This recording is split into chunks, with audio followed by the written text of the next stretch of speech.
એવું ન લખ્યું. એનો મતલબ કે લાયક તો હોય બધા, પણ લાયકમાં પણ અતિ જે લાયક હોય એને મહારાજ કે ગાદી આપી. અને જો એવા તમારા સ્વપુત્ર એટલે કે પોતાના જે એવા પુત્ર ન હોય તો તમારે દત્તપુત્ર ધર્મકુળમાંથી, પરંપરા મહારાજે મર્યાદા બાંધી કે ધર્મકુળમાંથી દત્તપુત્ર લઈ સત્સંગીજીઓની અંદર વાંચો.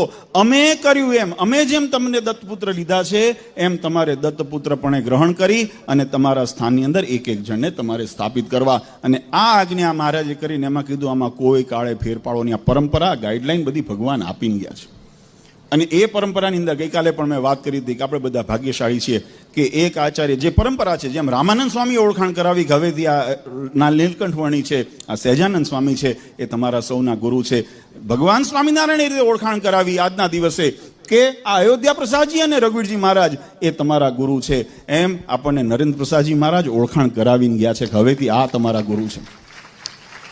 જે દિવસે ઓળખાણ કરાવશે બીજાની તે દિવસની વાત એ મહારાજશ્રીના એ આદેશથી, એ પરંપરા, એ મંત્ર ઉપદેશ, એ દીક્ષા, એનો જે અધિકાર, એ પ્રતિષ્ઠાનો અધિકાર, એ દૈવત્વ એ જે દિવસે બીજાની અંદર પ્રસ્થાપિત કરે ત્યાર પછી એની અંદર એ દેવત્વ આવે છે, ત્યાંની અંદર એ દિવ્યતા આવે. એ પરંપરાની કડી જોડાય તો આપણને અક્ષરધામ સુધીનો આપણી કડી જોડાય. બાકી આપણે ગમે ત્યાં ફાંફા મારીએ ન